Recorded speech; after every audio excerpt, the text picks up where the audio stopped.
ይስጥልን ውድ ኢትዮ ከረንት የዩቲዩብ ገጽ ተከታዮችና አድማጮች እንደምን አላችሁ? ለዕለቱ የተመራሩትን አርዕስተ ዜና ወደ እናንተ ይዘን ቀርበናል።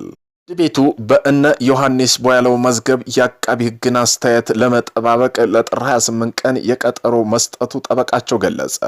አቃቢ ሕጉ በተከሳሾች ላይ ባቀረበው የፎረንሲክና ቴክኒካዊ ማስረጃ ላይ የቀረቡትን የሰነድ አስተያየት መነሻ በማድረግ የፌዴራል ከፍተኛ ፍርድ ቤት ልደታ ምድብ ችሎት አንደኛ ጸረ ሽብር ችሎት ለጥር 28 2018 ዓ.ም ቀጠሮ መስጠቱን የተከሳሾች ጠበቃ ሰለሞን ገዛኸኝ አስታውቀዋል።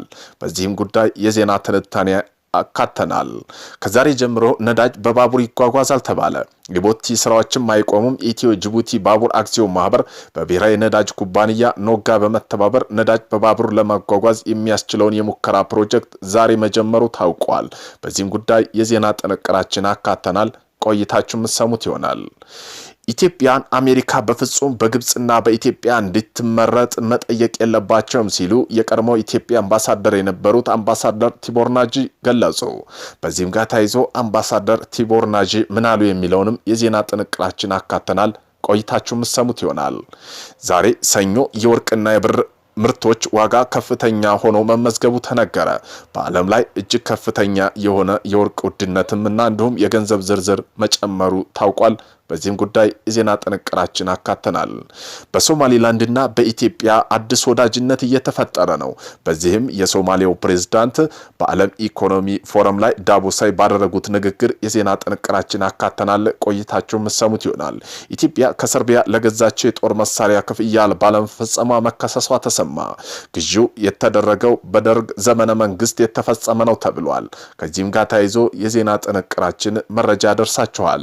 እነዚህን የመሳሰሉ አርዕስተ ዜና ወደ እናንተ ይዘን ቀርበናል። ቤተሰብ ለመሆን ላይክ፣ ሼር፣ ሰብስክራይብ ማድረግዎን እንዳይረሱ። ወደ መጀመሪያ የዜና ትንታኔያችን ስናልፍ በእስራኤል አዲስ ዕውቅና የተሰጣት አዲሱ ሀገር ሶማሌላንድ የሶማሌላንድ ፕሬዝዳንት በስዊዘርላንድ ዳቮስ ኢኮኖሚ ፎረም ላይ ኢትዮጵያ ወዳጅነን፣ ኢትዮጵያ ወዳጃችነት፣ ከኢትዮጵያ ጋር ጠንካራ ግንኙነት አለን፣ ግንኙነታችን በሎጂስቲክና በወደብ አጠቃቀም፣ በባቡር መሰረተ ልማት፣ ሌሎች ዘርፎች ከፍተኛ ደረጃ ለማሳደግ እንፈልጋለን ብለዋል። በነገራችን ላይ በእኛ በኩል ኢትዮጵያ የባህር ጠረፍ መዳረሻ ማግኘት ለያዘችው ጥረት ዕውቅና እንሰጣለን ሲሉም ተናግረዋል። ፍርድ ቤቱ በነ ዮሐንስ ቦያለው መዝገብ የአቃቢ ሕግን አስተያየት ለመጠባበቅ ለጥር 28 ቀጠሮ መስጠቱ ጠበቃቸው ገልጿል። የአቃቢ ሕግ ተከሳሽ ባቀረበ የፎረንሲክና ቴክኒካዊ ማስረጃ ላይ የቀረበውን የሰነድ አስተያየት መነሻ በማድረግ የፌዴራል ከፍተኛ ፍርድ ቤት ልደታ ምድብ አንደኛ ጸረ ሽብር ችሎት ለጥር 28 2018 ዓ.ም ቀጠሮ መስጠቱ ታውቋል።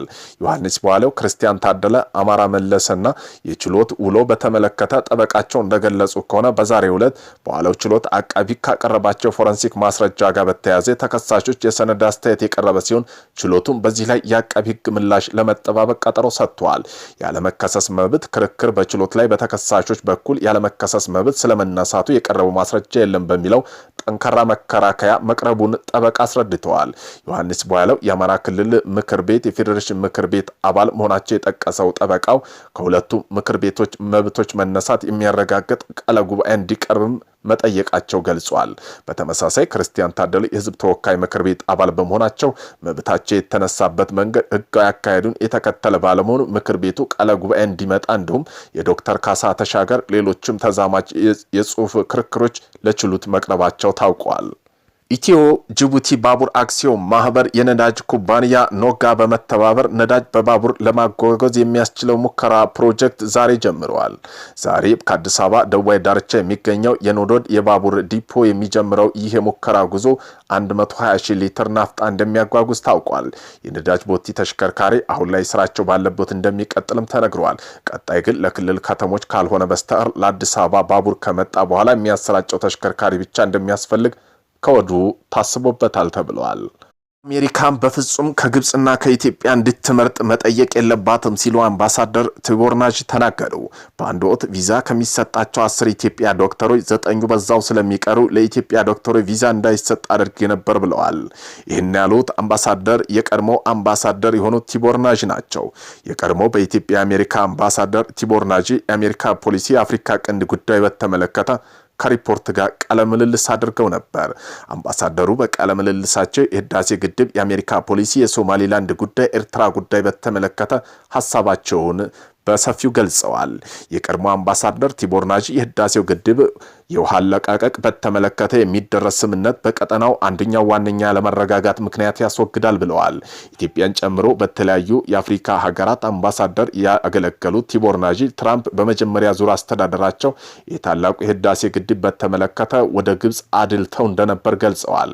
አምባሳደሩ ትራምፕ እንዲህ አይነት ይዘው የመጡት ያደራድራለው ሐሳብ ላይ ከግብጽ ጎን ስለመቆማቸው ተጠይቀው ኢትዮጵያ አሜሪካ በፍጹም ከግብጽና ከኢትዮጵያ እንድትመርጥ አትጠይቁ ብለው ነበር። ምክንያቱም ግብጽ ለአሜሪካ የውጭ ጉዳይ ፖሊሲ ይብለጥ አስፈላጊ ነች። እውነታው ይሄ ነው። ብዙም ኢትዮጵያ በዚህ ጉዳይ እንደማይደሰቱ አውቃለሁ። ለነርሱ ኢትዮጵያ የዓለም ማዕከል ነች ሲሉ ተናግረዋል። አምባሳደሩ አሜሪካ በድርድሩ ገለልተኛ ካልሆነች ነገሩ እንደማይሳካ በመግለጽ አሜሪካ መጠንቀቅ አለባት። በባለፈው ድርድር ትራምፕ ድርድሩ እንዲመሩ የሾሙት የገንዘብ ሚኒስተር ነው። ይህ ለኔ ተገቢ አይደለም። ፕሬዝዳንቱ ትራምፕ ተገማች አይደሉም በማለት በአሁኑ ድርድርም ልምድ ያላቸው ዲፕሎማት ማካተት በስቴት ዲፓርትመንት እንደሚመራ ተስፋ እንደሚያደርጉ ገልጸዋል። ይሁን እንጂ ፕሬዝዳንት ትራምፕ ራሱን በድርድር አያሳትፍም። አሜሪካ ፕሬዝዳንት ቀን በ10 ደቂቃ ክፍሎች የተከፈለ ነው። አብዛኛው ጊዜ የሚያጠፋው በሀገር ውስጥ ጉዳይ ነው። የተወሰነው ነገር ለውጭ ጉዳይ የሚያውል ነው ያሉት አምባሳደር ፕሬዝዳንት ትራምፕ የሁለት ሀገራት መሪዎች ከተስማሙ ዋይት ሀውስ ጋብዞ እጅ በማጨባበጥ ፎቶ ከመነሳት ዶክመንት ከማስፈረም የበለጠ ሚና አይኖራቸውም አሉ። ግብጽ የሶማሊያን መደገፍ ከኢትዮጵያ ጋር በተገናኘ ነው ያሉት አምባሳደሩ ሁለቱም ከስምምነቱ ከደረሱ ግብጽ ኢትዮጵያ ከሶማሌላንድ ስላላት ስምምነት ብዙም አይጨንቃትም ብለዋል። ኢትዮጵያ የብሪክስ አባል መሆኗን እንደተባበሩት አረብ ኤምሬቶች፣ ቻይና፣ ህንድ፣ ሩሲያ፣ ኢራን ካሉ ሀገራት በተለያዩ ዘርፎች ትብብር ማድረጓን ለሱዳን የፈጥኖ ደራሽ ኃይሉ ድጋፍ በማድረግ በመወናጀል በአሜሪካ እንዴት ይታያል ተብሎ የተጠየቁት አምባሳደር ቲቦር ናጂ አሜሪካ የውጭ ጉዳይ ፖሊሲ ሁሉም ሀገራት ለራሱ ጥቅም እንደሚሰራ ይቀበላል። የኛ ጥቅም ቀይ መስመር እስካላለፈ ድረስ ደስተኛ ላንሆን እንችላለን፣ ግን እንቀበለዋለን በማለት ለምሳሌ ኢትዮጵያ ጥቅማችን የሚነካ ኢራን ጋር የደህንነት መረጃ ልውውጥ ከተስማማች አሜሪካ ከተጨባጭ ግንኙነት ሌላ ቦታ እናደርሰዋለን ልትል ትችላለች ብለዋል። ቻይና ከአፍሪካ ሀገራት ጋር ያለው ግንኙነት ታሪፍ በማንሳት የምታጠነክርበት ጊዜ አሜሪካ ታሪፍ መጣሏን፣ የጉዞ እገዳ መጣሏን በተመለከተ የተጠየቁት ቲቦር ናጂ አሜሪካ ከዚህ ቀደም እንደነበረው ተጽዕኖ ከቻይና ጋር ተካሽ የምትለካካ እንዳልሆነች ትኩረቱ የራሷ ደህንነት ማስጠበቅ ላይ እንደሆነ ተናግረዋል። የሰብአዊ ድጋፍ የተለየ ጉዳይ ነው የሚሉት ቲቦር ናጂ አደጋዎች ሊፈጠሩ ሊኖሩ ለጠላት እንኳ ምላሽ ሰጥተናል በማለት ለኩባ የተሰጠውን ድጋፍ አንስተዋል። ቪዛ በተመለከተ በርካታ የአሜሪካ ለመጎብኘት ብለው ቪዛ ወስደው በዛ ይቀራሉ ያሉት አምባሳደር እኔ ኢትዮጵያ አምባሳደር ሳለው ለኢትዮጵያ ዶክተሮች ከሚሰጡ 10 ቪዛዎች ውስጥ 9ኙ አይመለሱም ሲሉ በመናገር በኢትዮጵያ የተማረ ዶክተር የቺካጎ ሕዝብ ሳይሆን ማገልገል ያለበት ኢትዮጵያ ስለሆነ ለኢትዮጵያ ዶክተር ቪዛ እንዳይሰጥ አድርጌ ነበር ብለዋል።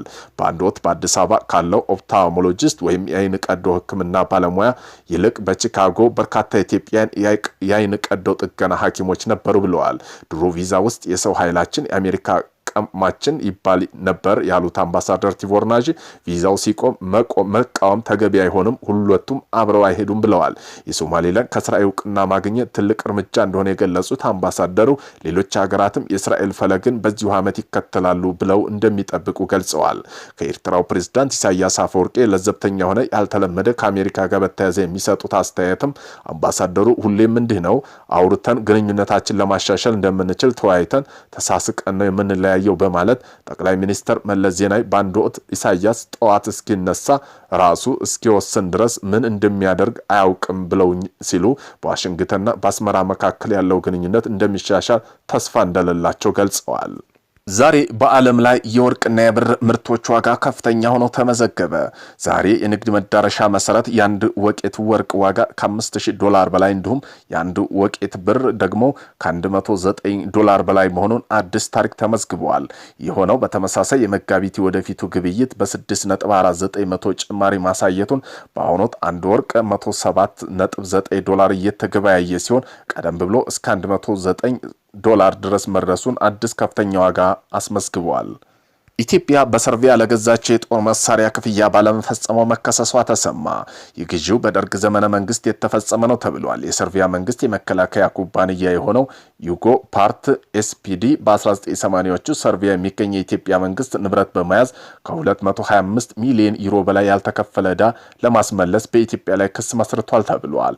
የህግ እርምጃው 2015 የፓሪስ ዓለም አቀፍ የግልግል ፍርድ ቤት ባወጣው ውሳኔ መሰረት ኢትዮጵያ ያልተከፈለው መጠን እንድትከፍል ትዕዛዝ መስጠቱን ተመላክቷል። ነገር ግን በፈቃደኝነት ተግባራዊ አልተደረገም ሲሉ ተገልጿል።